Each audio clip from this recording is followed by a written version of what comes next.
Punjabi radio USA ਸੁਣ ਰਹੇ ਸਾਰੇ ਹੀ ਮਾਣਯੋਗ ਅਤੇ ਸਤਿਕਾਰਤ ਸਰੋਤਿਆਂ ਨੂੰ ਪੰਜਾਬੀ ਰੇਡੀਓ USA ਦੀ ਟੀਮ ਅਤੇ ਮੇਰੇ ਰਾਜਕਰਮਵੀਰ ਸਿੰਘ ਵੱਲੋਂ ਆਪ ਜੀ ਨੂੰ ਬਹੁਤ ਪਿਆਰ ਸਤਿਕਾਰ ਸਹਿਤ ਦੋਨੋਂ ਅੱਜ ਜੋੜ ਕੇ ਨਿੱਘੀ ਜਿਹੀ ਸਤਿ ਸ੍ਰੀ ਅਕਾਲ। ਸਭ ਨੂੰ ਜੀਆਂ ਨੂੰ ਆਖਦੇ ਹਾਂ। ਸਰੋਤਿਓ, ਪ੍ਰੋਗਰਾਮ ਖਬਰ ਤੇ ਨਜ਼ਰ ਦੇ ਵਿੱਚ ਆਪ ਸਭ ਦਾ ਸਵਾਗਤ ਹੈ। ਅੱਜ 13 ਅਪ੍ਰੈਲ ਦਿਨ ਬੁੱਧਵਾਰ ਤੇ ਸਾਡੇ ਨਾਲ ਅੱਜ ਦੇ ਸ਼ਾਮ ਦੇ ਪ੍ਰੋਗਰਾਮ ਦੇ ਵਿੱਚ ਹੁਣ ਜੁੜਨ ਲੱਗੇ ਨੇ ਬਲਤੇਜ ਪੰਨੂ ਜੀ ਪਟਿਆਲਾ ਸਟੂਡੀਓਜ਼ ਤੋਂ ਸਾਡੇ ਨਾਲ ਜੁੜ ਚੁੱਕੇ ਨੇ। ਬਲਤੇਜ ਪੰਨੂ ਜੀ, ਨਿੱਘੀ ਜੀਆਂ ਨੂੰ ਪਿਆਰ ਭਰੀ ਸਤਿ ਸ੍ਰੀ ਅਕਾਲ ਤੇ ਵਿਸਾਖੀ ਦੀ ਵੀ ਬਹੁਤ ਬਹੁਤ ਵਧਾਈ ਹੋਵੇ ਜੀ। ਬਹੁਤ ਮਿਹਰਬਾਨੀ ਜੀ, ਧੰਨਵਾਦ ਔਰ ਸਤਿ ਸ਼੍ਰੀ ਅਕਾਲ ਜੀ ਸਾਰੇ ਸਰੋਤਿਆਂ ਨੂੰ, ਤੁਹਾਨੂੰ ਵੀ ਜੀ ਔਰ ਸੁਣ ਰਹੇ ਸਰੋਤਿਆਂ ਨੂੰ, ਪੰਜਾਬੀ ਰੇਡੀਓ USA ਦੀ ਸਮੁੱਚੀ ਟੀਮ ਨੂੰ ਜੀ ਵਿਸਾਖੀ ਦੀ ਬਹੁਤ ਬਹੁਤ ਮੁਬਾਰਕਬਾਦ ਜੀ। ਔਰ ਵਿਸਾਖੀ ਦਾ ਜਿਹੜਾ ਤਿਉਹਾਰ ਹੈ ਜੀ, ਵੈਸੇ ਇਹਦਾ ਕੋਈ ਪਿਛੋਕੜ ਤਾਂ ਨਹੀਂ ਮਿਲਦਾ ਜੀ ਕਿ ਕਦੋਂ ਇਹ ਮਨਾਇਆ ਜਾਣ ਲੱਗਿਆ, ਪਰ ਕਿਉਂਕਿ ਕਿਸਾਨਾਂ ਦੇ ਨਾਲ ਜੁੜਿਆ ਹੋਇਆ ਇੰਨਾ ਜ਼ਰੂਰ ਹੈ ਕਿ ਸਮੇਂ ਸਮੇਂ ਤੇ ਇਹਦੇ ਨਾਲ ਕੁਛ ਅਹਿਮ ਗੱਲਾਂ ਇਸ ਤਰ੍ਹਾਂ ਦੀਆਂ ਜੁੜਦੀਆਂ ਗਈਆਂ ਜੀ ਕਿ ਇਹਦੀ ਮਹੱਤਤਾ ਜਿਹੜੀ ਆ ਉਹ ਬਹੁਤ ਵੱਧਦੀ ਰਹੀ। ਉਹ ਚਾਹੇ ਜੇ ਸਿੱਖ ਧਰਮ ਦੀ ਗੱਲ ਕਰੀਏ ਤਾਂ 1699 ਦੀ ਵਿਸਾਖੀ, ਜਾਂ ਫਿਰ ਭਾਰਤ ਦੀ ਆਜ਼ਾਦੀ ਦੀ ਗੱਲ ਕਰੀਏ ਤਾਂ 1919 ਦੇ ਜਲਿਆਂਵਾਲਾ ਬਾਗ ਦਾ ਕਾਂਡ, ਤੇ ਜੇ ਉਦੋਂ ਬਾਅਦ ਆ ਜਾਈਏ ਤਾਂ 1978 ਦੇ ਵਿੱਚ ਜਿਹੜੀ ਵਿਸਾਖੀ ਸੀ ਅੰਮ੍ਰਿਤਸਰ ਦੇ ਵਿੱਚ, ਉਹਨੇ ਵੀ ਪੰਜਾਬ ਦੇ ਜਿਹੜਾ ਜੀ ਇਹਦੇ ਵਿੱਚ ਬਹੁਤ ਵੱਡਾ ਰੋਲ ਜਿਹੜਾ ਸੀਗਾ ਉਹ ਨਿਭਾਇਆ। ਸੋ ਇਹ ਵੈਸੇ ਕਿਸਾਨਾਂ ਦੇ ਨਾਲ ਜੁੜਿਆ ਹੋਇਆ ਤਿਉਹਾਰ ਸੀਗਾ, ਪਰ ਇਹਦੇ ਬਹੁਤ ਹੋਰ ਅਹਿਮ ਪੱਖ ਨੇ ਜਿਹੜੇ ਹੌਲੀ ਹੌਲੀ ਇਤਿਹਾਸ ਦੇ ਵਿੱਚ ਜੁੜਦੇ ਗਏ ਜੀ। ਔਰ ਮੇਰਾ ਖਿਆਲ ਸਭ ਤੋਂ ਵੱਧ ਜਿਹੜਾ ਮਨਾਇਆ ਜਾਣ ਵਾਲਾ ਦਿਨ ਹੈ ਜੀ ਉਹ ਵਿਸਾਖੀ ਹੈ ਪੰਜਾਬੀਆਂ 'ਚ, ਸਿੱਖ ਕੌਮ 'ਚ ਖਾਸ ਤੌਰ 'ਤੇ ਜੀ। ਬਿਲਕੁਲ। ਅਤੇ ਸਾਡੇ ਅੱਜ ਦੇ ਇਸ ਪ੍ਰੋਗਰਾਮ ਖਬਰ 'ਤੇ ਨਜ਼ਰ ਆ ਉਸ ਨੂੰ ਸਪਾਂਸਰ ਕਰਦੇ ਨੇ ਖਾਲਸਾ ਇੰਸ਼ੋਰੈਂਸ ਏਜੰਸੀ ਵਾਲੇ, ਜਿਨ੍ਹਾਂ ਨੂੰ ਤੁਸੀਂ ਕਾਲ ਕਰ ਸਕਦੇ ਹੋ ਇੰਸ਼ੋਰੈਂਸ ਬਾਰੇ ਪਤਾ ਕਰਨ ਲਈ 408-272-2500 ਦੇ ਉੱਤੇ।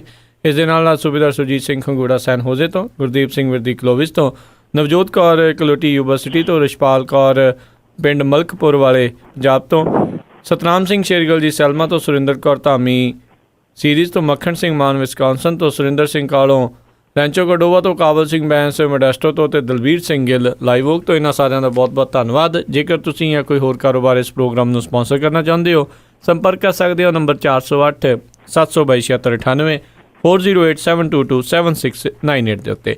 ਤਾਂ ਪੰਨੂ ਜੀ, ਹੁਣ ਗੱਲਬਾਤ ਦਾ ਸਿਲਸਿਲਾ ਕਰੀਏ ਸ਼ੁਰੂ। ਤਲਵੰਡੀ ਸਾਬੋ ਦੇ ਵਿੱਚ ਸਿਆਸੀ ਕਾਨਫਰੰਸਾਂ ਹੋਈਆਂ ਵਿਸਾਖੀ ਦੇ ਮੌਕੇ ਦੇ ਉੱਤੇ, ਇੱਕ ਤੋਂ ਵੱਧ ਦੂਸ਼ਣਬਾਜ਼ੀ ਇੱਕ ਦੂਜੇ ਦੇ ਉੱਤੇ ਇਹਨਾਂ ਸਾਰੇ ਸਿਆਸੀ ਕਾਨਫਰੰਸਾਂ 'ਚ। ਜੀ ਬਿਲਕੁਲ। ਇੱਕ ਤਾਂ ਜਿਵੇਂ ਮੈਂ ਦੱਸਿਆ ਜੀ ਕਿ ਸਭ ਤੋਂ ਅਹਿਮ ਜਾਂ ਵੱਡੇ ਤਿਉਹਾਰਾਂ ਦੇ ਵਿੱਚੋਂ ਇੱਕ ਜਿਹੜਾ ਜੀ ਆਉਂਦਾ, ਮੈਂ ਖੁਦ ਗਿਆ ਸੀਗਾ ਜੀ ਤਲਵੰਡੀ ਸਾਬੋ, ਔਰ ਤਕਰੀਬਨ 15 ਤੋਂ 17 ਕਿਲੋਮੀਟਰ ਤੱਕ ਜਿਹੜਾ ਜੀ ਉਹ ਪਹਿਲਾਂ ਹੀ ਜਾਮ ਜਿਹੜੇ ਉਹ ਲੱਗੇ ਹੋਏ ਸੀਗੇ ਜੀ ਟ੍ਰੈਫਿਕ ਦੇ। ਬੇਸ਼ੱਕ ਕਈ ਤਰ੍ਹਾਂ ਦੇ ਪ੍ਰਬੰਧ ਜਿਹੜੇ ਸੀ ਉਹ ਪ੍ਰਸ਼ਾਸਨ ਨੇ ਕਰਨ ਦੀ ਕੋਸ਼ਿਸ਼ ਕੀਤੀ, ਪਰ ਜਦੋਂ ਇੰਨਾ ਹੜ੍ਹ ਹੋਵੇ ਜਿਹੜਾ ਜੀ ਉਹ ਲੋਕਾਂ ਦਾ, ਫਿਰ ਉੱਥੇ ਜਿਹੜੇ ਪ੍ਰਸ਼ਾਸਨ ਦੇ ਵੱਲੋਂ ਕੀਤੇ ਗਏ ਇੰਤਜ਼ਾਮ ਜਿਹੜੇ ਨੇ ਜੀ ਉਹ ਧਰੇ ਧਰਾਏ ਰਹਿ ਜਾਂਦੇ ਨੇ। ਦੂਜਾ, ਟ੍ਰੈਫਿਕ ਦੀ ਸੈਂਸ ਤੁਹਾਨੂੰ ਪਤਾ ਇੱਥੇ ਹੈ ਨੀ ਗੀ, ਔਰ ਜਿਸ ਤਰੀਕੇ ਦੇ ਨਾਲ ਟ੍ਰੈਫਿਕ ਜਿਹੜਾ ਜੀ ਉਹ ਚੱਲਦਾ, ਉਹਨੇ ਸਾਰਾ ਕੁਛ ਜਿਹੜਾ ਜੀ ਉਹ ਜਾਮ ਹੀ ਕਰਕੇ ਰੱਖ ਦਿੱਤਾ। ਜਿਹੜਾ ਤਖਤ ਸ੍ਰੀ ਦਮਦਮਾ ਸਾਹਿਬ ਹੈ ਜੀ, ਉੱਥੋਂ ਤੱਕ ਪਹੁੰਚਣ ਦੇ ਵਾਸਤੇ ਘੰਟਿਆਂ ਬੱਧੀ ਲੋਕਾਂ ਨੂੰ ਇੰਤਜ਼ਾਰ ਕਰਨਾ ਪਿਆ, ਔਰ ਜਿਹੜਾ ਸੀਗਾ ਜੀ ਉਹ ਤੁਰ ਤੁਰ ਕੇ ਬਹੁਤ ਦੂਰ ਤੱਕ ਜਿਹੜਾ ਸੀਗਾ ਉਹ ਜਾਣਾ ਪਿਆ।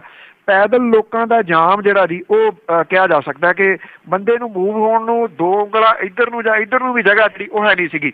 ਇਸੇ ਚੀਜ਼ ਦਾ ਲਾਹਾ ਜਿਹੜਾ ਜੀ ਉਹ ਸਿਆਸੀ ਪਾਰਟੀਆਂ ਲੈਂਦੀਆਂ ਨੇ ਕਿ ਲੋਕਾਂ ਨੇ ਆਉਣਾ ਹੁੰਦਾ ਤੇ ਫਿਰ ਉਹ ਆਪਣੀਆਂ ਸਿਆਸੀ ਕਾਨਫਰੰਸਾਂ ਜਿਹੜੀਆਂ ਜੀ ਉਹ ਭਰਦੀਆਂ ਨੇ। ਪਿਛਲੀ ਵਾਰੀ ਮਾਘੀ ਦੇ ਮੌਕੇ ਦੇ ਉੱਤੇ ਕੀਤੀਆਂ ਗਈਆਂ ਜਿਹੜੀਆਂ ਕਾਨਫਰੰਸਾਂ ਸੀ, ਉਹਦੇ ਵਿੱਚ ਘੱਟ ਲੋਕ ਆਉਣ ਕਰਕੇ ਕਾਂਗਰਸ ਤੇ ਅਕਾਲੀ ਦਲ ਦਾ ਜ਼ੋਰ ਜਿਹੜਾ ਜੀ ਪੂਰਾ ਲੱਗਿਆ ਹੋਇਆ ਸੀਗਾ ਕਿ ਕਿਸੇ ਤਰੀਕੇ ਦੇ ਨਾਲ ਇਕੱਠ ਜਿਹੜਾ ਜੀ ਉਹ ਵੱਧ ਦਿਖਾਇਆ ਜਾ ਸਕੇ, ਇਹ ਦੱਸਣ ਦੇ ਵਾਸਤੇ ਲੋਕਾਂ ਨੂੰ ਕਿ ਅਸੀਂ ਵੀ ਹੈਗੇ ਹਾਂ ਗੇਮ ਦੇ ਵਿੱਚ। ਜੇ ਗੱਲ ਕਰੀਏ ਜੀ ਲੋਕਾਂ ਦੇ ਇਕੱਠ ਦੇ ਪੱਖੋਂ, ਤਾਂ ਆਮ ਆਦਮੀ ਪਾਰਟੀ ਦਾ ਜਿਹੜਾ ਇਕੱਠ ਸੀਗਾ ਜੀ ਉਹ ਸਭ ਤੋਂ ਵੱਡਾ ਇਕੱਠ ਕਿਹਾ ਜਾ ਸਕਦਾ, ਜਿੱਥੇ ਲੋਕ ਆਪ ਮੁਹਾਰੇ ਪਹੁੰਚੇ ਹੋਏ ਸਨ। ਕਾਂਗਰਸ ਨੇ ਪੂਰਾ ਟਿੱਲ ਲਾਇਆ ਜੀ। ਕਾਂਗਰਸ ਦੀ ਜਿਹੜੀ ਕਾਨਫਰੰਸ ਹੈ ਉਹ ਦੂਜੇ ਨੰਬਰ ਦੇ ਉੱਤੇ ਇਕੱਠ ਪੱਖੋਂ ਕਹੀ ਜਾ ਸਕਦੀ ਹੈ। ਤੀਜੇ ਨੰਬਰ ਦੇ ਉੱਤੇ ਇਕੱਠ ਦੇ ਪੱਖੋਂ ਜਿਹੜੀ ਉਹ ਅਕਾਲੀ ਦਲ ਦੀ ਕਾਨਫਰੰਸ ਸੀ। ਭਾਰਤੀ ਜਨਤਾ ਪਾਰਟੀ ਵਾਲਾ ਕੋਈ ਵੜਿਆ ਨਹੀਂ ਇਹਦੇ ਵਿੱਚ। ਪੰਡਾਲ ਦਾ ਜਿਹੜਾ ਬਹੁਤਾ ਹਿੱਸਾ ਸੀਗਾ ਉਹ ਖਾਲੀ ਰਹਿ ਗਿਆ। ਜਿੱਥੋਂ ਤੱਕ ਗੱਲ ਹੈ, ਉੱਥੇ ਕਾਨਫਰੰਸਾਂ ਦੇ ਵਿੱਚ ਇੱਕ ਦੂਜੇ ਦੇ ਉੱਤੇ ਸਿਆਸੀ ਦੂਸ਼ਣਬਾਜ਼ੀ ਜਿਹੜੀ ਸੀ ਉਹ ਭਾਰੀ ਰਹੀ। ਅਕਾਲੀ ਦਲ ਨੇ ਜਿਹੜਾ ਸੀਗਾ ਜੀ ਉਹ ਅਰਵਿੰਦ ਕੇਜਰੀਵਾਲ ਨੂੰ ਪਾਣੀ ਪੀ ਪੀ ਕੇ ਕੋਸਿਆ, ਔਰ ਇੱਥੋਂ ਤੱਕ ਕਿਹਾ ਜੀ ਕਿ ਲੋਕ ਜਿਹੜੇ ਪੰਜਾਬੀ ਨੇ ਉਹ ਉਹਨੂੰ ਵੜਨ ਨਾ ਦੇਣ ਇੱਥੇ ਪੰਜਾਬ ਦੇ ਵਿੱਚ। ਕਾਂਗਰਸ ਦੀ ਜਿਹੜੀ ਰੈਲੀ ਸੀਗੀ ਜੀ ਉਹਦੇ ਵਿੱਚ ਕੈਪਟਨ ਅਮਰਿੰਦਰ ਸਿੰਘ ਹੋਰੀ ਪੁਰਾਣੀ ਰੌਂ ਦੇ ਵਿੱਚ ਨਜ਼ਰ ਆਏ। ਉਹਨਾਂ ਨੇ ਇਹ ਕਿਹਾ ਕਿ ਸਰਕਾਰ ਬਣਦਿਆਂ ਸਾਰ ਕਾਂਗਰਸ ਦੀ ਉਹ ਬਾਦਲ ਪਿਓ ਪੁੱਤਾਂ ਨੂੰ ਜੇਲ੍ਹ ਦੇ ਵਿੱਚ ਡੱਕਣਗੇ। ਉਹਨਾਂ ਇਹ ਵੀ ਕਿਹਾ ਕਿ ਮੈਂ ਅਕਾਲੀ ਦਲ ਦੇ ਨਾਲ ਰਲਿਆ ਹੋਇਆ ਨਹੀਂ, ਮੈਂ ਬਾਦਲਾਂ ਦੇ ਨਾਲ ਰਲਿਆ ਹੋਇਆ ਨਹੀਂ। ਉਹ ਆਪਣੇ ਨਿਆਣਿਆਂ ਦੀ ਸਹੁੰ ਵੀ ਖਾਂਦੇ ਉੱਥੇ ਨਜ਼ਰ ਆਏ। ਰਜਿੰਦਰ ਕੌਰ ਪੱਟਲ ਹੋਰੀ ਕਈ ਪੈਰ ਗਾਂਹ ਜਿਹੜਾ ਉਹ ਲੰਘ ਗਏ। ਇੱਥੋਂ ਤੱਕ ਉਹਨਾਂ ਨੇ ਕਹਿ ਦਿੱਤਾ ਕਿ ਆਮ ਆਦਮੀ ਪਾਰਟੀ ਵਾਲੇ ਤਾਂ ਯੂਪੀ ਦੇ ਭਈਏ ਨੇ, ਇਹਨਾਂ ਨੂੰ ਪੰਜਾਬ ਦੇ ਵਿੱਚੋਂ ਜਿਹੜਾ ਜੀ ਉਹ ਕੱਢੋ।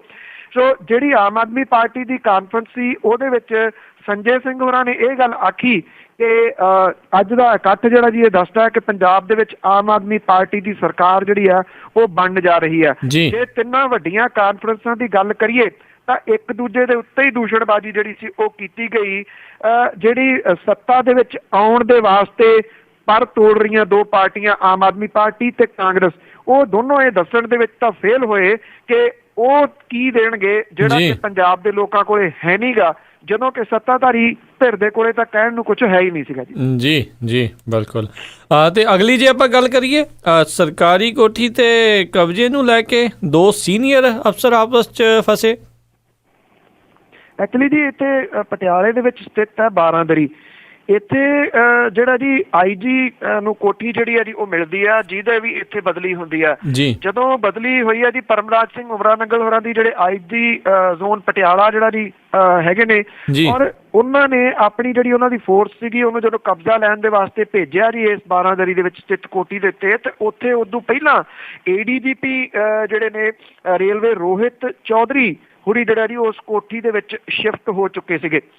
IG ਜਿਹੜੇ ਉਮਰਾ ਨੰਗਲ ਹੁਰੀ ਨੇ ਜੀ, ਉਹਨਾਂ ਨੇ ਇਹ ਜਿਹੜਾ ਕਬਜ਼ਾ ਲੈਣ ਦੀ ਕੋਸ਼ਿਸ਼ ਕੀਤੀ। ਇਹ ਗੱਲ ਆਖੀ ਜੀ ਕਿ ਇੱਥੇ ਇਹ IG ਦੀ ਕੋਠੀ ਆ, ਔਰ ਜਿਹੜੇ ਪਿਛਲੇ IG ਸੀਗੇ ਕਿਉਂਕਿ ਉਹ ਇਸ ਕੋਠੀ ਦੇ ਵਿੱਚ ਰਹੇ ਨਹੀਂ ਸੀ, ਇਸ ਕਰਕੇ ਰੋਹਿਤ ਚੌਧਰੀ ਹੋਰੀ ਕਹਿੰਦੇ ਜੀ ਕਿ ਕੋਠੀ ਖਾਲੀ ਪਈ ਸੀਗੀ, ਇਸ ਕਰਕੇ ਉਹ ਇਸ ਕੋਠੀ ਦੇ ਵਿੱਚ ਸ਼ਿਫਟ ਜਿਹੜਾ ਜੀ ਉਹ ਹੋ ਗਏ ਨੇ ਜੀ। ਜਦੋਂ ਇਹ ਵਿਵਾਦ ਵਧਿਆ ਤਾਂ ਜਿਹੜੇ ADGP ਨੇ ਜੀ ਰੋਹਿਤ ਚੌਧਰੀ ਹੋਰੀ, ਉਹਨਾਂ ਨੇ ਜਿਹੜੀ ਇੱਕ ਚਿੱਠੀ ਲਿਖ ਦਿੱਤੀ ਸਾਰੇ ਜ਼ਿਲ੍ਹਿਆਂ ਦੇ ਰੇਂਜ ਅਫਸਰਾਂ ਨੂੰ। ਇਸ ਚਿੱਠੀ ਦੇ ਵਿੱਚ ਇਹ ਲਿਖ ਦਿੱਤਾ ਕਿ ਕੋਠੀਆਂ ਦੇ ਉੱਤੇ ਜਿਹੜੀ ਆ ਜੀ ਜ਼ਿਆਦਾ ਜ਼ੋਰ ਅਜ਼ਮਾਈ ਨਾ ਕਰੋ, ਰਿਹਾਇਸ਼ੀ ਥਾਵਾਂ ਦੇ ਉੱਤੇ ਜਿੰਨਾ ਜ਼ੋਰ ਲਾਉਂਦੇ ਹੋ ਇਹਨਾਂ ਆਪਣੀ ਡਿਊਟੀ ਦੇ ਉੱਤੇ ਜ਼ੋਰ ਲਾਓ। ਉਹਨਾਂ ਨੇ ਇਸ ਚਿੱਠੀ ਦੇ ਵਿੱਚ ਇਹ ਵੀ ਜ਼ਿਕਰ ਕਰ ਦਿੱਤਾ ਕਿ ਪਠਾਨਕੋਟ ਦੇ ਵਿੱਚ ਹੋਏ ਅੱਤਵਾਦੀ ਹਮਲੇ ਦੇ ਬਾਰੇ ਦੇ ਵਿੱਚ ਤੁਹਾਡੀ ਕਾਰਗੁਜ਼ਾਰੀ ਜਿਹੜੀ ਆ ਉਹ ਦੀਦੀ ਆ। ਉਹਨਾਂ ਕਿਹਾ ਕਿ 6 ਘੰਟੇ ਤੱਕ ਜਿਹੜੀ ਗੱਡੀ ਸੀ ਉਹ 6 ਘੰਟੇ ਪਹਿਲਾਂ ਸੂਚਨਾ ਮਿਲ ਗਈ, 6 ਘੰਟੇ ਤੱਕ ਉਸ ਸੂਚਨਾ ਨੂੰ ਦਬਾਈ ਰੱਖਿਆ ਗਿਆ, ਉਹਦੇ ਉੱਤੇ ਕਾਰਵਾਈ ਨਹੀਂ ਕੀਤੀ ਗਈ, ਜਿਹੜੀ ਕਿ ਪੁਲਿਸ ਦੀ ਨਲਾਇਕੀ ਸੀਗੀ। ਗੱਲ ਕੋਠੀ ਦੇ ਉੱਤੇ ਰਹਿਣ ਤੋਂ ਜਿਹੜੀ ਉਹ ਸ਼ੁਰੂ ਹੋਈ ਸੀਗੀ, ਪਰ ਗੱਲ ਵਾਹਵਾ ਜਿਹੜੀ ਹੈ ਜੀ ਉਹ ਗਾਹ ਨਿਕਲ ਗਈ ਆ। IG ਜਿਹੜੇ ਨੇ ਪਟਿਆਲਾ ਜ਼ੋਨ ਦੇ ਪਰਮਰਾਜ ਸਿੰਘ ਉਮਰਾ ਨੰਗਲ ਹੋਰੀ, ਉਹ ਕਹਿੰਦੇ ਜੀ ਕਿ ਮੈਂ ਇਸ ਗੱਲ ਦਾ ਜਵਾਬ ਢੁਕਵੇਂ ਸਮੇਂ ਦੇ ਉੱਤੇ ਦਊਂਗਾ। ਕੀ ਜਵਾਬ ਦੇਣਗੇ ਇਹਦੇ ਵਾਸਤੇ ਮੇਰਾ ਖਿਆਲ ਇੰਤਜ਼ਾਰ ਹੀ ਕਰਨਾ ਪਊ ਜੀ। ਜੀ ਇਸ ਹਿਸਾਬ ਦੇ ਨਾਲ ਤੇ ਪਰਤਾਂ ਸਾਰੀਆਂ ਹੀ ਖੋਲ ਦੇਣਗੇ ਇੱਕ ਦੂਜੇ ਦੀਆਂ ਇਸ ਕੋਠੀ ਦੇ ਕਰਕੇ। ਅਗਲੀ ਗੱਲ ਕਰਦੇ ਹਾਂ, ਮਰਹੂਮ NIA ਦੇ ਅਫਸਰ, ਉਹਨਾਂ ਦੀ ਘਰਵਾਲੀ ਦੀ ਵੀ ਕਹਿੰਦੇ ਮੌਤ ਹੋ ਗਈ। ਐਕਚੁਅਲੀ ਜੀ ਜਿਹੜੇ NIA ਆਫਿਸਰ ਸਨ ਜੀ ਤਨਜ਼ੀਲ ਅਹਿਮਦ, ਜਿਹਨੂੰ ਕਿ ਕਤਲ ਕਰ ਦਿੱਤਾ ਗਿਆ ਸੀਗਾ ਜੀ ਕੁਝ ਦਿਨ ਪਹਿਲਾਂ, ਔਰ ਉਹਨਾਂ ਦੀ ਪਤਨੀ ਤੇ ਬੱਚੇ ਉਸ ਵੇਲੇ ਨਾਲ ਜਾ ਰਹੇ ਸਨ ਜਿਹੜੇ ਕਿ ਸਮਾਗਮ ਦੇ ਵਿੱਚੋਂ ਇੱਕ ਆ ਰਹੇ ਸਨ ਉਹ, ਔਰ ਉਹਨਾਂ ਦੀ ਪਤਨੀ ਜਿਹੜੀ ਉਹ ਵੀ ਗੰਭੀਰ ਰੂਪ ਦੇ ਵਿੱਚ ਜ਼ਖਮੀ ਹੋ ਗਈ ਸੀ ਇਸ ਹਮਲੇ ਦੇ ਵਿੱਚ। ਉਹਨਾਂ ਦੀ ਜਿਹੜੀ ਪਤਨੀ ਫਰਜ਼ਾਨਾ ਖਾਤੂਨ, ਉਹਦਾ ਵੀ ਦੇਹਾਂਤ ਜਿਹੜਾ ਜੀ ਉਹ ਨਵੀਂ ਦਿੱਲੀ ਦੇ ਵਿੱਚ ਜਿਹੜਾ ਜੀ ਹਸਪੀਟਲ ਦੇ ਵਿੱਚ ਹੋ ਗਿਆ। 3 ਅਪ੍ਰੈਲ ਨੂੰ ਇਹਨਾਂ ਦੇ ਉੱਤੇ ਹਮਲਾ ਜਿਹੜਾ ਉਹ ਹੋਇਆ ਸੀਗਾ। ਬਿਲਕੁਲ ਨੇੜੇ ਤੋਂ ਦੋ ਨੌਜਵਾਨਾਂ ਨੇ ਗੋਲੀਆਂ ਜਿਹੜੀਆਂ ਉਹ ਚਲਾਈਆਂ ਸਨ। ਤਨਜ਼ੀਲ ਅਹਿਮਦ ਦੀ ਮੌਕੇ ਦੇ ਉੱਤੇ ਹੀ ਮੌਤ ਜਿਹੜੀ ਉਹ ਹੋ ਗਈ ਸੀ। ਜਿਹੜੇ NIA ਇਹ ਹੈ ਜਿਹੜੀ ਨੈਸ਼ਨਲ ਇਨਵੈਸਟੀਗੇਸ਼ਨ ਟੀਮ ਹੈ ਜੀ, ਅਜੇ ਤੱਕ ਉਹ ਇਹ ਕਹੀ ਜਾਂਦੀ ਹੈ, ਕਿਤੇ ਤਾਂ ਕਹਿੰਦੇ ਆ ਜੀ ਕਿ ਇਹ ਕਤਲ ਜਿਹੜਾ ਜੀ ਆਪਸੀ ਰੰਜਿਸ਼ ਦਾ ਹੈ, ਕਿਤੇ ਇਹਨੂੰ ਕੋਈ ਰੰਗ ਦਿੱਤਾ ਜਾ ਰਿਹਾ। ਇਹ ਦੱਸਦੀ ਹੈ ਕਿ NIA ਜਿਹੜੀ ਕਿ ਪਠਾਨਕੋਟ ਹਮਲੇ ਦੇ ਉੱਤੇ ਜਿਹੜੀ ਹਮਲਾ ਹੋਇਆ ਸੀ, ਅੱਤਵਾਦੀ ਹਮਲਾ, ਉਹਦੀ ਜਾਂਚ ਇਹ ਕਰ ਰਹੀ ਸੀਗੀ। ਜਿਹੜਾ ਗੁਆਂਢੀ ਮੁਲਕ ਹੈ ਪਾਕਿਸਤਾਨ, ਉੱਥੋਂ ਦੇ ਮੀਡੀਆ ਦੇ ਵਿੱਚ ਕਈ ਕਿਸਮ ਦੀਆਂ ਖਬਰਾਂ ਜਿਹੜੀਆਂ ਜੀ ਉਹ ਇਸ ਕਤਲ ਦੇ ਬਾਰੇ ਦੇ ਵਿੱਚ ਵਿਖਾਈਆਂ ਗਈਆਂ ਨੇ, ਜਦੋਂ ਕਿ ਇੱਥੇ ਭਾਰਤ ਵਾਲੇ ਪਾਸੇ ਇਸ ਕਤਲ ਦੇ ਬਾਰੇ ਦੇ ਵਿੱਚ ਬਹੁਤਾ ਕੁਝ ਅੰਦਰ ਖਾਤੇ ਜਿਹੜਾ ਜੀ ਉਹ ਰਿੱਝੀ ਜਾ ਰਿਹਾ। ਹੁਣ ਜਿਹੜਾ ਜੀ ਤਨਜ਼ੀਲ ਅਹਿਮਦ ਹੋਰਾਂ ਦੀ ਪਤਨੀ ਦੀ ਜਿਹੜਾ ਜੀ ਉਹ ਮੌਤ ਹੋਣ ਤੋਂ ਬਾਅਦ ਇੱਕ ਵਾਰੀ ਫਿਰ ਜਿਹੜਾ ਜੀ ਇਹ ਮਾਮਲਾ ਭਖਤ ਆ।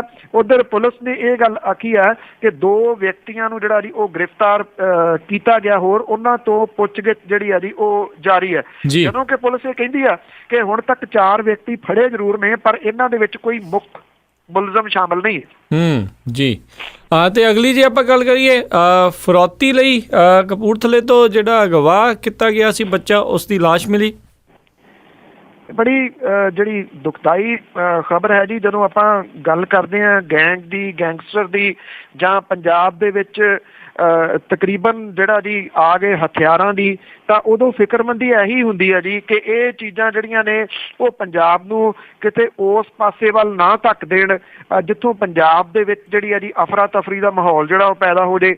ਪੰਜਾਬ ਦੇ ਵਿੱਚ 11 ਤਰੀਕ ਨੂੰ ਪੰਜਾਬ ਦੇ ਸ਼ਹਿਰ ਕਪੂਰਥਲਾ ਦੇ ਵਿੱਚੋਂ ਇੱਕ ਬੱਚੇ ਨੂੰ ਉਸ ਵੇਲੇ ਅਗਵਾ ਕਰ ਲਿਆ ਗਿਆ ਸੀ ਜਦੋਂ ਉਹ ਟਿਊਸ਼ਨ ਤੋਂ ਵਾਪਸ ਆ ਰਿਹਾ ਸੀ। ਜਸਕੀਰਤ ਸਿੰਘ ਇਹ ਬੱਚਾ ਸੀਗਾ ਜਿਹੜਾ 9ਵੀਂ ਕਲਾਸ ਦਾ ਵਿਦਿਆਰਥੀ ਸੀਗਾ, ਨਰਿੰਦਰਜੀਤ ਸਿੰਘ ਹੋਰਾਂ ਦਾ ਇਹ ਬੇਟਾ, ਜਿਹੜੇ ਕਿ ਰੋਜ਼ ਐਵੀਨਿਊ ਇੱਥੇ ਕਪੂਰਥਲੇ ਦੇ ਵਿੱਚ ਰਹਿੰਦੇ ਨੇ ਜੀ। ਇਹਨੂੰ ਅਗਵਾ ਕਰਨ ਤੋਂ ਬਾਅਦ ਜਿਹੜੇ ਅਗਵਾਕਾਰ ਸੀਗੇ ਉਹਨਾਂ ਨੇ ਘਰ ਫੋਨ ਕੀਤਾ, 30 ਲੱਖ ਰੁਪਏ ਦੀ ਫਰੌਤੀ ਦੀ ਮੰਗ ਜਿਹੜੀ ਆ ਜੀ ਇਹਨਾਂ ਅਗਵਾਕਾਰਾਂ ਨੇ ਕੀਤੀ ਸੀਗੀ ਜੀ। ਹੁਣ ਜਿਹੜੇ ਇਹ ਪਰਿਵਾਰ ਵਾਲੇ ਸੀਗੇ ਜੀ ਉਹਨਾਂ ਨੇ ਪੁਲਿਸ ਨੂੰ ਇਹਦੇ ਸੰਬੰਧ ਦੇ ਵਿੱਚ ਜਿਹੜਾ ਜੀ ਉਹ ਦੱਸਿਆ। ਪੁਲਿਸ ਜਿਹੜੀ ਆ ਜੀ ਇਦੋਂ ਪਹਿਲਾਂ ਕਿ ਇਹਦੇ ਉੱਤੇ ਕੋਈ ਕਾਰਵਾਈ ਜਿਹੜੀ ਉਹ ਕਰਦੀ, ਜਿਹੜਾ ਗੋਇੰਦਵਾਲ ਸਾਹਿਬ ਹੈ, ਗੋਇੰਦਵਾਲ ਸਾਹਿਬ ਤੋਂ ਫਤਿਆਬਾਦ ਨੂੰ ਜਿਹੜੀ ਜਾਂਦੀ ਸੜਕ ਹੈ ਉਹਦੇ ਉੱਤੇ ਇੱਕ ਬੋਰੀ ਮਿਲੀ ਆ ਜਿਹਦੇ ਵਿੱਚ ਡੈੱਡ ਬੋਡੀ ਸੀਗੀ ਜੀ। ਉਹ ਇਸ ਬੱਚੇ ਦੀ ਲਾਸ਼ ਜਿਹੜੀ ਆ ਜੀ ਉਹ ਦੱਸੀ ਜਾ ਰਹੀ ਆ। ਇਹ ਪੁਲਿਸ ਦੇ ਵੱਲੋਂ ਜਿਹੜਾ ਜੀ ਉਹ ਕਨਫਰਮ ਕੀਤਾ ਗਿਆ। ਜਿਹੜਾ ਪਰਿਵਾਰ ਜੀ ਦਾ ਬੱਚਾ ਇਹ ਅਗਵਾ ਕੀਤਾ ਗਿਆ ਉਹ ਬੜੇ ਮਿਹਨਤ ਕਰਨ ਵਾਲੇ ਜਿਹੜੇ ਪਰਿਵਾਰ ਵਜੋਂ ਜਾਣਿਆ ਜਾਂਦਾ ਔਰ ਉਹਨਾਂ ਦੀ ਬੜੀ ਰਿਸਪੈਕਟ ਹੈ ਇੱਥੇ ਕਪੂਰਥਲੇ ਸ਼ਹਿਰ ਦੇ ਵਿੱਚ। ਉਹਨਾਂ ਦੇ ਬੱਚੇ ਨੂੰ ਹੀ ਅਗਵਾ ਕਿਉਂ ਕੀਤਾ ਗਿਆ, ਇਹ ਪੁਲਿਸ ਦੇ ਹੱਥ ਅਜੇ ਕੋਈ ਕਿਸੇ ਕਿਸਮ ਦੀ ਥਿਊਰੀ ਜਾਂ ਕਲੂ ਜਿਹੜਾ ਜੀ ਉਹ ਲੱਗ ਨਹੀਂ ਰਿਹਾ। ਜਿਹੜੇ ਫੋਨ ਤੋਂ ਫੋਨ ਕੀਤਾ ਗਿਆ ਜੀ ਅਗਵਾਕਾਰਾਂ ਦੇ ਵੱਲੋਂ, ਉਹ ਵੀ ਲੁੱਟ ਦਾ ਫੋਨ ਜਿਹੜਾ ਜੀ ਉਹ ਦੱਸਿਆ ਜਾ ਰਿਹਾ। ਉਹ ਕਾਲਾਂ ਜਿਹੜੀਆਂ ਜੀ ਉਹ ਟਰੇਸ ਕਰ ਰਹੀ ਹੈ ਪੁਲਿਸ ਉਸ ਏਰੀਏ ਦੀ ਕਿ ਇਹਨਾਂ ਨੇ ਕਿੱਥੇ ਰੱਖਿਆ ਇਸ ਬੱਚੇ ਨੂੰ ਔਰ ਇਹਨੂੰ ਕਤਲ ਕਰਨ ਦਾ ਜਿਹੜਾ ਜੀ ਉਹ ਕਾਰਨ ਕੀ ਬਣਿਆ। ਕੀ ਪੁਲਿਸ ਦੇ ਕੋਲੇ ਇਹਨਾਂ ਦਾ ਕੋਈ ਹੱਥ ਆ ਗਿਆ ਸੀਗਾ ਸੁਰਾਗ, ਜਾਂ ਪੁਲਿਸ ਨੂੰ ਕਿਉਂ ਇਸ ਪਰਿਵਾਰ ਨੇ ਦੱਸਿਆ, ਇਹ ਕਾਰਨ ਜਿਹੜਾ ਜੀ ਇਸ ਮਾਸੂਮ ਬੱਚੇ ਦੀ ਮੌਤ ਦਾ ਬਣਿਆ। ਪਰ ਪੁਲਿਸ ਦੇ ਹੱਥ ਅਜੇ ਬਹੁਤਾ ਕੁਝ ਹੈ ਨਹੀਂਗਾ ਜੀ ਕਿ ਅਗਵਾਕਾਰ ਕੌਣ ਸਨ ਤੇ ਕਿੱਥੇ ਇਸ ਬੱਚੇ ਨੂੰ ਲੈ ਕੇ ਉਹ ਫਿਰਦੇ ਰਹੇ। ਜੀ ਤੇ ਅਗਲੀ ਜੇ ਆਪਾਂ ਗੱਲ ਕਰੀਏ, ਨਾਬਾਰਡ ਘਟਾਊਗਾ ਕਿਸਾਨਾਂ ਦੇ ਉੱਤੇ ਬੋਝ। ਐਕਚੁਅਲੀ ਜੀ ਇਹ ਨਾਬਾਰਡ ਜਿਹੜਾ ਹੈਗਾ ਜੀ ਇਹ ਨੈਸ਼ਨਲ ਬੈਂਕ ਫਾਰ ਜਿਹੜੀ ਐਗਰੀਕਲਚਰ ਤੇ ਜਿਹੜਾ ਪੇਂਡੂ ਵਿਕਾਸ ਹੈਗਾ ਜੀ, ਇਹਦੀ ਸ਼ਾਰਟ ਫਾਰਮ ਜਿਹੜੀ ਉਹ ਨਾਬਾਰਡ ਕਹਿੰਦੇ ਨੇ। ਹੁਣ ਜਿਹੜੇ 2 ਜ਼ਿਲ੍ਹਿਆਂ ਫਾਜ਼ਿਲਕਾ ਤੇ ਮੁਕਤਸਰ ਦੇ ਜਿਹੜੇ ਕਿਸਾਨ ਨੇ ਉਹਨਾਂ ਨੂੰ ਵਾਹੁਣ ਵਾਸਤੇ, ਖੇਤੀ ਦੇ ਕੰਮਾਂ ਵਾਸਤੇ ਜਿਹੜੀਆਂ ਸਸਤੀਆਂ ਦਰਾਂ ਦੇ ਉੱਤੇ ਮਸ਼ੀਨਰੀ ਜਿਹੜੀ ਆ ਜੀ ਉਹ ਦੇਊਗਾ ਜੀ। ਇਹਨਾਂ ਨੇ ਇੱਕ ਪਾਇਲਟ ਪ੍ਰੋਜੈਕਟ ਜਿਹੜਾ ਜੀ ਉਹ 2 ਡਿਸਟ੍ਰਿਕਟ ਦੇ ਵਿੱਚ ਸ਼ੁਰੂ ਜਿਹੜਾ ਕੀਤਾ। ਇਸ ਸੰਬੰਧੀ ਨਾਬਾਰਡ ਦੇ ਵੱਲੋਂ ਇਹ ਦੱਸਿਆ ਗਿਆ ਜੀ ਕਿ ਜੇ ਇਹ ਉਹਨਾਂ ਦੀ ਯੋਜਨਾ ਸਫਲ ਹੁੰਦੀ ਹੈ 2 ਡਿਸਟ੍ਰਿਕਟ ਦੇ ਵਿੱਚ, ਤੇ ਫਿਰ ਇਹਨੂੰ ਜਿਹੜਾ ਜੀ ਪੂਰੇ ਪੰਜਾਬ ਦੇ ਵਿੱਚ ਲਾਗੂ ਕੀਤਾ ਜਾ ਸਕਦਾ ਹੈ। ਔਰ ਇਹ ਇਹਨਾਂ ਦੀ ਇੱਕ ਜਿਹੜੀ ਗੈਰ ਸਰਕਾਰੀ ਸੰਸਥਾ ਹੈ NGO ਜਵਾਲਾ ਭਾਈ ਨੱਥੂ ਰਾਮ, ਇਹਨਾਂ ਨੂੰ 25 ਲੱਖ ਦਾ ਕਰਜ਼ਾ ਜਿਹੜਾ ਜੀ ਉਹ ਦਿੱਤਾ ਗਿਆ। ਜਿਹੜਾ ਨਾਬਾਰਡ ਹੈ ਉਹਨੇ ਦੱਸਿਆ ਕਿ ਪੰਜਾਬ ਦੀ ਖੇਤੀ ਦੇ ਜਿਹੜੇ ਕਿਸਾਨ ਨੇ ਜਿਹੜੇ ਜੀ ਉਹਨਾਂ 'ਚ ਖੜੋਤ ਆ ਗਈ ਹੈ ਔਰ ਖੇਤੀ ਦੀਆਂ ਲਾਗਤ ਕੀਮਤਾਂ ਜਿਹੜੀਆਂ ਜੀ ਉਹ ਵੱਧਦੀਆਂ ਜਾ ਰਹੀਆਂ ਨੇ, ਜਿਹਦੇ ਕਰਕੇ ਕਿਸਾਨਾਂ ਦੀ ਆਮਦਨ ਜਿਹੜਾ ਜੀ ਉਹ ਲਗਾਤਾਰ ਘਟਦੀ ਜਾ ਰਹੀ ਹੈ। ਉਹਨਾਂ ਨੇ ਇਹ ਗੱਲ ਆਖੀ ਹੈ ਜੀ ਕਿ ਉਹਨਾਂ ਦਾ ਜਿਹੜਾ ਮੇਨ ਪਰਪਸ ਹੈ ਜੀ ਉਹ ਇਸ ਪ੍ਰੋਜੈਕਟ ਦੇ ਵਿੱਚ ਜਿਹੜੀ ਮਸ਼ੀਨਰੀ ਆ ਉਹਦੇ ਖਰੀਦਣ ਦੇ ਉੱਤੇ ਲੱਖਾਂ ਰੁਪਏ ਦਾ ਜਿਹੜਾ ਵਾਧੂ ਭਾਰ ਹੈ ਜੀ ਉਹਦੇ ਤੋਂ ਮੁਕਤ ਜਿਹੜਾ ਜੀ ਉਹ ਕਰਨਾ ਕਿਸਾਨਾਂ ਨੂੰ। ਹੁਣ ਮੁਕਤ ਜਿਹੜਾ ਜੀ ਉਹ ਕਰ ਸਕਦੀ ਹੈ ਨਾਬਾਰਡ ਜਾਂ ਨਹੀਂ। ਕੱਲ ਗੱਲ ਹੋ ਰਹੀ ਸੀ ਇਸ ਮਸਲੇ ਦੇ ਉੱਤੇ ਕੁਝ ਸੱਜਣਾ ਦੇ ਨਾਲ, ਉਹ ਇਹ ਦੱਸ ਰਹੇ ਸਨ ਕਿ ਜਿਹੜੀਆਂ ਕਿਸਾਨਾਂ ਨੂੰ ਜਿਹੜੀਆਂ ਬਣਾਈਆਂ ਨਾ ਲਿਮਟਾਂ ਜੀ, ਉਹ ਐਕਚੁਅਲੀ ਲਿਮਟਾਂ ਕੀ ਨੇ ਜੀ? ਉਹ ਲਿਮਟਾਂ ਇਹ ਨੇ ਜਿਵੇਂ ਆਪਾਂ ਲਾਈਨ ਆਫ ਕ੍ਰੈਡਿਟ ਜਿਹੜੀ ਇਹਨਾਂ ਦੀ ਵਿਦੇਸ਼ਾਂ ਦੇ ਵਿੱਚ ਜਿਹੜੀ ਚੱਲਦੀ ਆ ਉਹ ਲਿਮਟਾਂ ਨੇ ਜੀ। ਔਰ ਇਹ ਲਿਮਟਾਂ ਇਸ ਲੈਵਲ ਤੱਕ ਜਿਹੜੀਆਂ ਜੀ ਉਹ ਚਲੇ ਗਈਆਂ ਵੀ ਜਿਹੜਾ 10-10 ਲੱਖ ਦਾ ਕਿੱਲਾ ਉੱਤੇ 15-15 ਲੱਖ ਦੀਆਂ ਜਿਹੜੀਆਂ ਜੀ ਉਹ ਲਿਮਟਾਂ ਬਣਾਤੀ ਆ। ਕਿਸਾਨ ਜਿਹੜਾ ਜੀ ਉਹ ਕਰਜ਼ਾ ਚੁੱਕੀ ਗਿਆ, ਹੌਲੀ-ਹੌਲੀ ਉਹਦੇ ਥੱਲੇ ਜਿਹੜਾ ਜੀ ਉਹ ਆਉਂਦਾ ਗਿਆ। ਇਹਨੂੰ ਐਕਚੁਅਲੀ ਪਹਿਲਾਂ ਸਮੇਂ ਰਹਿੰਦਿਆਂ ਜਿਹੜਾ ਰੋਕਣਾ ਚਾਹੀਦਾ ਸੀ ਕਿਸੇ ਤਰੀਕੇ ਦੇ ਨਾਲ, ਕਿਉਂਕਿ ਜਦੋਂ ਮੈਂ ਪਹਿਲਾਂ ਵੀ ਕਈ ਵਾਰੀ ਜ਼ਿਕਰ ਕੀਤਾ ਕਿ ਜਿਹੜੀਆਂ ਵੱਖ-ਵੱਖ ਸ਼ਹਿਰਾਂ ਦੇ ਵਿੱਚ ਟਰੈਕਟਰਾਂ ਦੀਆਂ ਮੰਡੀਆਂ ਲੱਗਦੀਆਂ ਨੇ ਜਿਹਦੇ ਵਿੱਚੋਂ ਮੋਗਾ ਅਹਿਮ ਹੈ, ਕਈ ਕਿਲੋਮੀਟਰ ਦੇ ਵਿੱਚ ਫੈਲੀ ਹੋਈ ਹੈ ਜੀ ਇਹ ਮੰਡੀ। ਜਦੋਂ ਐਤਵਾਰ ਨੂੰ ਤੁਸੀਂ ਜਾਓ ਬ੍ਰੈਂਡ ਨਿਊ ਲਿਸ਼ ਕਰਦੇ ਜਿਹੜੇ ਟਰੈਕਟਰ ਨੇ ਉਹ ਇਸ ਮੰਡੀ ਦੇ ਵਿੱਚ ਵੇਚਣ ਲਈ ਆਏ ਹੁੰਦੇ ਨੇ। ਪਟਿਆਲੇ ਦੇ ਵਿੱਚ ਏਸ਼ੀਆ ਦੀ ਸਭ ਤੋਂ ਵੱਡੀ ਜਿਹੜੀ ਇਹਦੀ ਕਬਾੜੀ ਮਾਰਕੀਟ ਹੈ। ਕਬਾੜ ਉਹ ਹੁੰਦਾ ਜੀ ਜਿਹੜਾ ਕਿਸੇ ਕੰਮ ਨਹੀਂ ਆਉਂਦਾ, ਪਰ ਉਸ ਕਬਾੜੀ ਮਾਰਕੀਟ ਦਾ ਕਿਸੇ ਤੁਸੀਂ ਗੇੜਾ ਕੱਢੋ ਤਾਂ ਬ੍ਰੈਂਡ ਨਿਊ ਟਰੈਕਟਰ ਜਿਹੜੇ ਜੀ ਉੱਥੇ ਵੱਢ ਕੇ ਮਿੰਟਾਂ ਦੇ ਵਿੱਚ ਉਹ ਸੁੱਟ ਦਿੱਤੇ ਜਾਂਦੇ ਨੇ। ਕਿਉਂ ਕਿਸਾਨ ਜਿਹੜੇ ਨੇ ਇਹਨਾਂ ਟਰੈਕਟਰਾਂ ਨੂੰ ਇਹਨਾਂ ਮੰਡੀਆਂ ਦੇ ਵਿੱਚ ਤੇ ਕਬਾੜੀ ਮਾਰਕੀਟ ਦੇ ਵਿੱਚ ਵੇਚਣ ਲਈ ਲਿਆਉਂਦੇ ਨੇ, ਜਿੰਨੀ ਦੇਰ ਤੱਕ ਇਹਦੀ ਤਹਿ ਤੱਕ ਨਹੀਂ ਜਾਇਆ ਜਾਂਦਾ ਮੇਰਾ ਖਿਆਲ ਉਦੋਂ ਤੱਕ ਇਹ ਸਕੀਮਾਂ ਜਿਹੜੀਆਂ ਉਹ ਸਿਰੇ ਨਹੀਂ ਚੜ੍ਹਨੀਆਂ।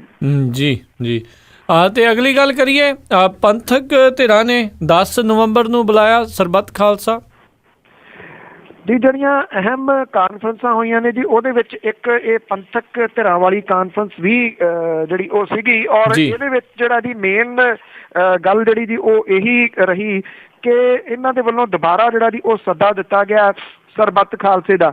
ਇਹਦੇ ਵਿੱਚ ਟਾਈਮ ਜਿਹੜਾ ਜੀ ਉਹ ਕਾਫੀ ਲਿਆ ਗਿਆ। ਜਦੋਂ ਸਰਬੱਤ ਖਾਲਸਾ ਚੱਬੇ ਦੇ ਵਿੱਚ ਸੱਦਿਆ ਗਿਆ ਸੀਗਾ, ਤੁਸੀਂ ਉਦੋਂ ਤੁਸੀਂ ਵੀ ਕਵਰ ਜਿਹੜਾ ਜੀ ਉਹ ਕਰਦੇ ਰਹੇ ਹੋ ਕਿ ਇੱਕ ਗੱਲ ਜਿਹੜੀ ਅਹਿਮ ਉਦੋਂ ਉੱਠੀ ਸੀਗੀ ਕਿ ਇਹ ਟਾਈਮ ਲਿਆ ਜਾਣਾ ਚਾਹੀਦਾ। ਸਰਬੱਤ ਖਾਲਸਾ ਜੇ ਕੁਝ ਸਮੇਂ ਬਾਅਦ ਸੱਦਿਆ ਜਾਵੇ ਤਾਂ ਉਹਦੇ ਵਿੱਚ ਸਾਰੀਆਂ ਧਿਰਾਂ ਸ਼ਾਮਲ ਹੋ ਸਕਦੀਆਂ ਨੇ, ਪਰ ਉਦੋਂ ਸਿਮਰਜੀਤ ਸਿੰਘ ਮਾਨ ਹੋਰੀ ਜਿਹੜੇ ਜੀ ਉਹ ਅੜੇ ਰਹੇ ਇਸ ਗੱਲ ਦੇ ਉੱਤੇ ਕਿ ਉਦੋਂ ਹੀ ਉਹ ਸਰਬੱਤ ਖਾਲਸਾ ਜਿਹੜਾ ਜੀ ਉਹ ਸੱਦਣਗੇ। ਹਾਂ, ਇਹ ਵੱਖਰੀ ਗੱਲ ਹੈ, ਆਪਾਂ ਉਹਦੇ ਉੱਤੇ ਤਾਂ ਬਹੁਤਾ ਨਹੀਂ ਗੱਲ ਕਰਦੇ ਕਿ ਉਹਦੇ ਵਿੱਚੋਂ ਕੀ ਨਿਕਲਿਆ ਕੀ ਨਹੀਂ ਨਿਕਲਿਆ, ਪਰ ਹੁਣ ਇਹਨਾਂ ਧਿਰਾਂ ਨੇ ਦੁਬਾਰਾ ਜਿਹੜਾ ਜੀ ਸਰਬੱਤ ਖਾਲਸਾ ਉਹ 10 ਨਵੰਬਰ ਨੂੰ ਸੱਦਣ ਦੀ ਗੱਲ ਇਸ ਕਾਨਫਰੰਸ ਦੇ ਵਿੱਚ ਆਖੀ ਹੈ। ਤੇ ਇਹ ਜਿਹੜਾ ਸਰਬੱਤ ਖਾਲਸਾ ਜੀ ਉਹਨਾਂ ਨੇ ਤਖਤ ਸ੍ਰੀ ਦਮਦਮਾ ਸਾਹਿਬ ਦੇ ਵਿੱਚ ਜਿਹੜਾ ਉਹ ਸੱਦਣ ਦੀ ਗੱਲ ਜਿਹੜੀ ਉਹ ਕਹੀ ਹੈ। ਇਹਦੇ ਵਿੱਚ ਇਹ ਵੀ ਆਖਿਆ ਗਿਆ ਕਿ 150 ਮੈਂਬਰੀ ਇੱਕ ਵਿਦੇਸ਼ਾਂ ਦੇ ਉੱਤੇ ਆਧਾਰਿਤ ਵਿਦੇਸ਼ੀ ਸਿੱਖਾਂ ਦੇ ਉੱਤੇ ਆਧਾਰਿਤ ਕਮੇਟੀ ਬਣੂਗੀ। ਇੱਕ 150 ਮੈਂਬਰੀ ਕਮੇਟੀ ਜਿਹੜੀ ਆ ਜੀ ਉਹ ਭਾਰਤ ਦੇ ਵਿੱਚ ਜਿਹੜੇ ਸਿੱਖ ਨੇ ਉਹਨਾਂ ਦੇ ਉੱਤੇ ਆਧਾਰਿਤ ਬਣੂਗੀ। ਜਿਹੜੀ 300 ਮੈਂਬਰੀ ਇਹ ਕਮੇਟੀ ਆ ਜੀ ਇਹ ਇਸ ਸਰਬੱਤ ਖਾਲਸਾ ਦਾ ਸਾਰਾ ਪ੍ਰਬੰਧ ਜਿਹੜਾ ਜੀ ਉਹ ਕਰੂਗੀ ਜਦੋਂ 10 ਨਵੰਬਰ ਨੂੰ ਜਿਹੜਾ ਜੀ ਇਹ ਸੱਦਿਆ ਜਾਊਗਾ। ਇਹਦੇ ਵਿੱਚ ਇਹ ਵੀ ਗੱਲ ਜਿਹੜੀ ਉਭਾਰੀ ਗਈ ਕਿ ਜਿਹੜੀਆਂ ਧਿਰਾਂ ਪਹਿਲਾਂ ਇਹਦੇ ਵਿੱਚ ਸ਼ਾਮਲ ਨਹੀਂ ਹੋਈਆਂ ਸਰਬੱਤ ਖਾਲਸਾ ਦੇ ਵਿੱਚ ਉਹਨਾਂ ਨੂੰ ਯਤਨ ਕੀਤਾ ਜਾਊਗਾ ਇਹਦੇ ਵਿੱਚ ਲਿਆਉਣ ਦੇ ਵਾਸਤੇ। ਔਰ ਇਹ ਆਖਿਆ ਗਿਆ ਕਿ ਜਿਹੜੇ ਚੱਬੇ ਦੇ ਵਿੱਚ ਜਿਹੜਾ ਇਕੱਠ ਹੋਇਆ ਸੀਗਾ ਉੱਥੇ ਜਿਹੜੇ ਫੈਸਲੇ ਲਏ ਗਏ ਸਨ ਉਹਨਾਂ ਨੂੰ ਲਾਗੂ ਕਰਵਾਉਣ ਦਾ ਯਤਨ ਜਿਹੜਾ ਜੀ ਉਹ ਕੀਤਾ ਜਾਊਗਾ। ਹੁਣ ਕਿਉਂਕਿ ਨਵੰਬਰ ਦੇ ਵਿੱਚ ਇਹ ਸੱਦਿਆ ਜਾ ਰਿਹਾ, ਉੱਤੋਂ ਚੋਣਾਂ ਦਾ ਜਿਹੜਾ ਜੀ ਵਾਰਾ ਆ ਰਿਹਾ ਔਰ ਚੋਣਾਂ ਉਸ ਟਾਈਮ ਦੇ ਉੱਤੇ ਬਿਲਕੁਲ ਨੇੜੇ ਹੋਣਗੀਆਂ।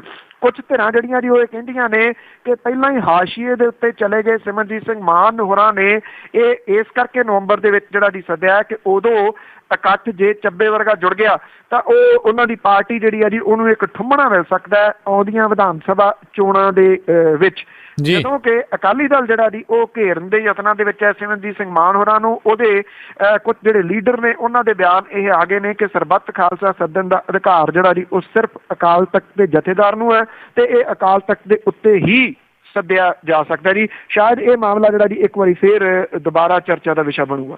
ਜੀ ਤੇ ਅਗਲੀ ਜੇ ਆਪਾਂ ਗੱਲ ਕਰੀਏ ਵੀ ਵਿਸਾਖੀ ਮੌਕੇ ਬੇਰੁਜ਼ਗਾਰਾਂ ਨੂੰ ਕੁੱਟਮਾਰੀ ਮਿਲੀ ਆ, ਕਈਆਂ ਨੂੰ ਜੇਲ੍ਹਾਂ 'ਚ ਡੱਕਿਆ। ਐਕਚੁਅਲੀ ਜੀ ਇੱਥੇ ਜਿਹੜੇ ਬੇਰੁਜ਼ਗਾਰ ਲਾਈਨਮੈਨ ਨੇ ਉਹਨਾਂ ਨੇ ਮੋਰਚਾ ਲਾਇਆ ਹੋਇਆ ਸੀਗਾ ਪਟਿਆਲੇ ਦੇ ਵਿੱਚ, ਜਿਹੜਾ ਪਾਵਰਕਾਮ ਦਾ ਹੈੱਡ ਆਫਿਸ ਹੈ ਪੰਜਾਬ ਦਾ ਉਹਦੇ ਸਾਹਮਣੇ। 4 ਕੁ ਦਿਨ ਪਹਿਲਾਂ ਜੀ ਇਹ ਸਾਰੇ ਇਹਨਾਂ ਦੇ ਟੈਂਟ ਵਗੈਰਾ ਪੱਟ ਲਏ ਗਏ ਔਰ ਜਿਹੜੇ ਉੱਥੋਂ ਵਿਅਕਤੀ ਸੀ 47 ਦੇ ਕਰੀਬ ਗ੍ਰਿਫਤਾਰ ਕੀਤੇ ਗਏ, ਜਿਹਦੇ ਵਿੱਚ ਕੁਝ ਔਰਤਾਂ ਵੀ ਸਨ। ਇਹਨਾਂ ਸਾਰਿਆਂ ਨੂੰ ਜੇਲ੍ਹ ਭੇਜ ਦਿੱਤਾ ਗਿਆ।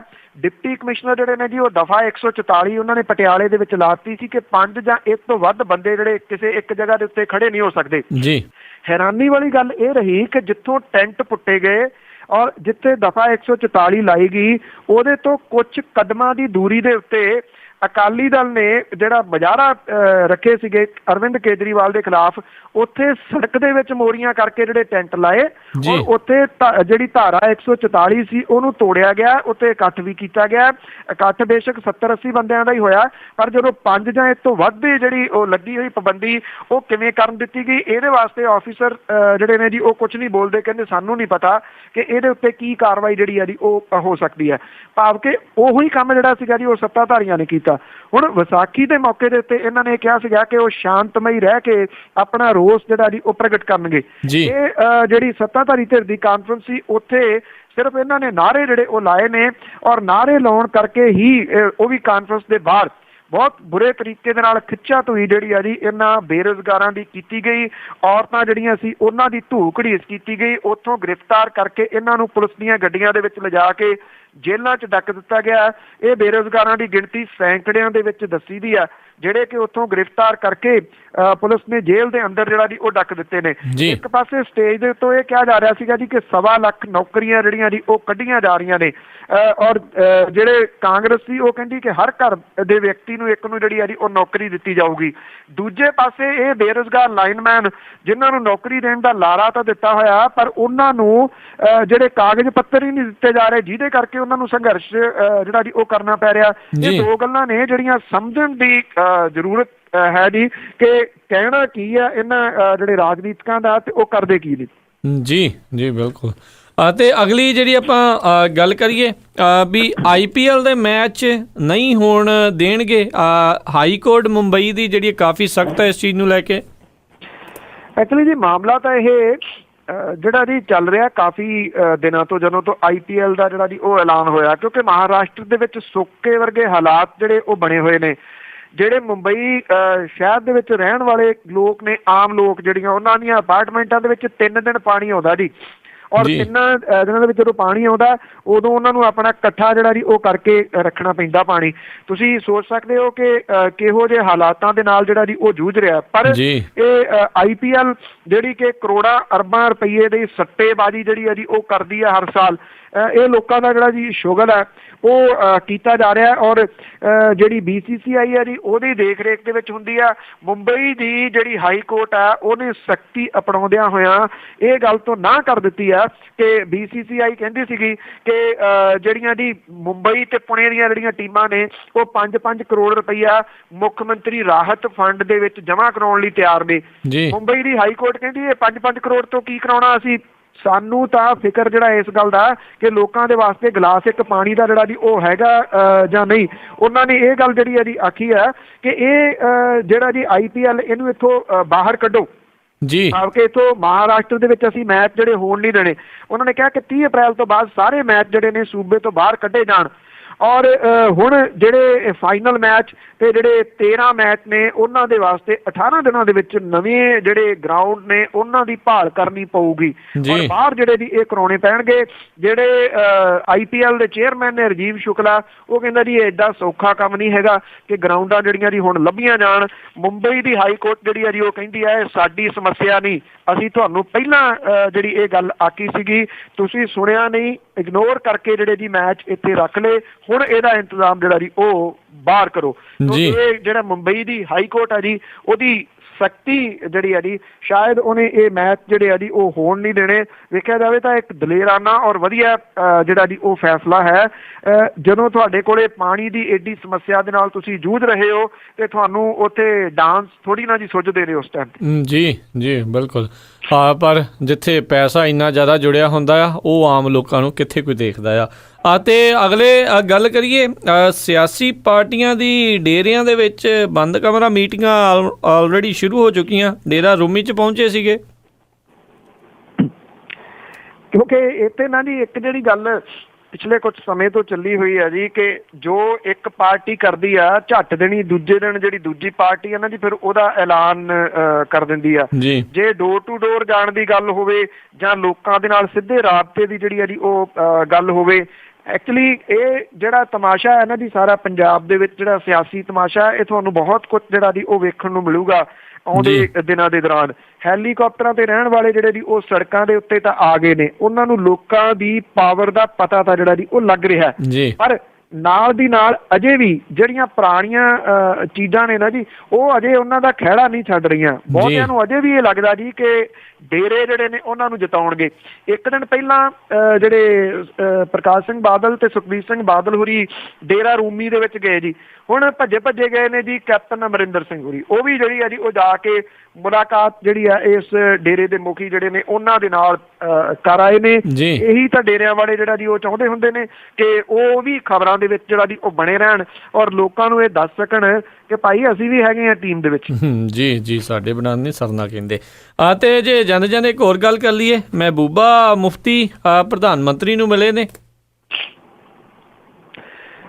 ਐਕਚੁਅਲੀ ਇਹ ਗੱਠਜੋੜ ਬੜਾ ਅਜੀਬੋ ਗਰੀਬ ਜਿਹਾ ਜੀ। ਸੋ ਮੁੱਖ ਮੰਤਰੀ ਬਣਨ ਤੋਂ ਬਾਅਦ ਉਹਨਾਂ ਨੇ ਜਿਹੜੀ ਹੈ ਜੀ ਉਹ ਮੁਲਾਕਾਤ ਕੀਤੀ ਹੈ ਨਰਿੰਦਰ ਮੋਦੀ ਹੋਰਾਂ ਦੇ ਨਾਲ, ਔਰ ਇਹ ਆਖਿਆ ਜੀ ਕਿ ਜਿਹੜੇ ਜੰਮੂ ਕਸ਼ਮੀਰ ਦੇ ਕੁਝ ਸ਼ਹਿਰ ਨੇ ਉਹਨਾਂ ਨੂੰ ਵੀ ਸਮਾਰਟ ਸਿਟੀ ਦੇ ਵਿੱਚ ਜਿਹੜਾ ਜੀ ਉਹ ਲਿਆਂਦਾ ਜਾਵੇ ਜੀ। ਬਾਕੀ ਜਿਹੜਾ ਤਣਾਅ ਹੈ ਜੀ ਉਹ ਤੁਹਾਨੂੰ ਪਤਾ ਹੈ ਵਾਦੀ ਦੇ ਵਿੱਚ ਜਿਹੜਾ ਜੀ ਉਹ ਬਣਿਆ ਹੋਇਆ, 2 ਡੈਥ ਜਿਹੜੀਆਂ ਜੀ ਉਹ ਹੋ ਗਈਆਂ ਨੇ। ਕੁਪਵਾੜਾ ਜ਼ਿਲ੍ਹੇ ਦੇ ਵਿੱਚ ਜਿਹੜੀ ਇੱਕ ਵਿਦਿਆਰਥਣ ਸੀ ਜੀ, ਉਹਦੇ ਨਾਲ ਕੋਈ ਛੇੜਛਾੜ ਜਿਹੜੀ ਹੈ ਜੀ ਉਹ ਦੱਸੀ ਜਾਂਦੀ ਹੈ ਹੋਈ। ਉਦੋਂ ਬਾਅਦ ਇਹ ਪ੍ਰਦਰਸ਼ਨ ਜਿਹੜੇ ਸੀ ਉਹ ਹੋਏ ਔਰ ਮਰਨ ਵਾਲਿਆਂ ਦੀ ਗਿਣਤੀ ਜਿਹੜੀ ਹੈ ਜੀ ਉਹ 4 ਹੋ ਗਈ ਆ।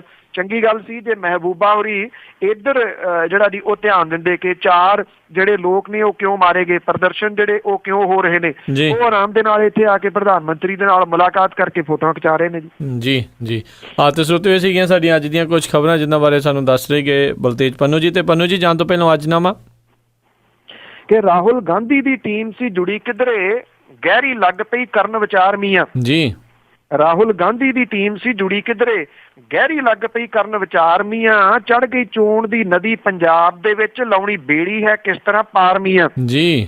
ਕੇਜਰੀਵਾਲ ਵੀ ਧਾਵੇ ਪਿਆ ਕਰੀ ਜਾਂਦਾ, ਤਿੱਖੀ ਬਾਦਲ ਨੇ ਕੀਤੀ ਸਰਕਾਰ ਮੀਆਂ, ਸਿਆਸੀ ਟੱਕਰ ਤਾਂ ਉਹਨਾਂ ਦੇ ਨਾਲ ਹੋਣੀ, ਲੁਕਵੇਂ ਸਿੱਧੇ ਸਭ ਕਰਨਗੇ ਵਾਰ ਮੀਆਂ ਜੀ। ਬਾਹਲਾ ਬੁੱਕਲ ਦੇ ਸੱਪਾਂ ਦਾ ਫਿਕਰ ਲੱਗਾ, ਗਲਤ ਰਾਹਾਂ ਵੱਲ ਸਾਨੂੰ ਨੇ ਤੋੜ ਦਿਓ। ਬਾਹਲਾ ਬੁੱਕਲ ਦੇ ਸੱਪਾਂ ਦਾ ਫਿਕਰ ਲੱਗਾ, ਗਲਤ ਰਾਹਾਂ ਵੱਲ ਸਾਨੂੰ ਨੇ ਤੋੜ ਦਿਓ, ਚਾਲ ਉਹਨਾਂ ਦੀ ਸਮਝਣੀ ਬਹੁਤ ਮੁਸ਼ਕਲ, ਸਾਥੀ ਸਾਡੇ ਤੇ ਪੁੱਤਰ ਹਨ ਹੋਰ ਦਿਓ ਜੀ। ਜੀ ਜੀ, ਬਹੁਤ ਬਹੁਤ ਧੰਨਵਾਦ ਬਲਤੇਜ ਪੰਨੂ ਜੀ, ਤੁਸੀਂ ਸਾਡੇ ਨਾਲ ਜੁੜੇ, ਇਹਨਾਂ ਖਬਰਾਂ ਬਾਰੇ ਸਾਨੂੰ ਇਹ ਜਾਣਕਾਰੀ ਦਿੱਤੀ। ਅਗਲੇ ਬੁਲਟਨ ਤੱਕ ਲਈ ਤੁਹਾਡਾ ਬਹੁਤ ਬਹੁਤ ਧੰਨਵਾਦ, ਮਿਹਰਬਾਨੀ, ਸਤਿ ਸ਼੍ਰੀ ਅਕਾਲ। ਧੰਨਵਾਦ ਜੀ, ਸਤਿ ਸ਼੍ਰੀ ਅਕਾਲ। ਤੇ ਸੋ ਤੋਂ ਇੱਥੇ ਹੀ ਸਾਡਾ ਅੱਜ ਦਾ ਇਹ ਪ੍ਰੋਗਰਾਮ ਆ ਉਹ ਹੁਣ ਸਮਾਪਤ ਹੁੰਦਾ ਹੈ। ਹੁਣ ਮੈਨੂੰ ਰਾਜਕਨਵੀਰ ਸਿੰਘ ਨੂੰ ਵੀ ਇਜਾਜ਼ਤ ਦਿਓ। ਮੇਰੇ ਵੱਲੋਂ ਵੀ ਆਪ ਸਭ ਨੂੰ ਬਹੁਤ ਪਿਆਰ ਸਤਿਕਾਰ ਸਹਿਤ ਦੋਨੋਂ ਜੋੜ ਕੇ ਨਿੱਘੀ ਜਿਹੀ ਸਤਿ ਸ਼੍ਰੀ ਅਕਾਲ। ਜਿਹਦੇ ਵਾਸਤੇ ਰਹੋ, ਹੱਸਦੇ ਖੇਲਦੇ ਰਹੋ ਤੇ ਸੁਣਦੇ ਰਹੋ ਪੰਜਾਬੀ ਰੇਡੀਓ USA।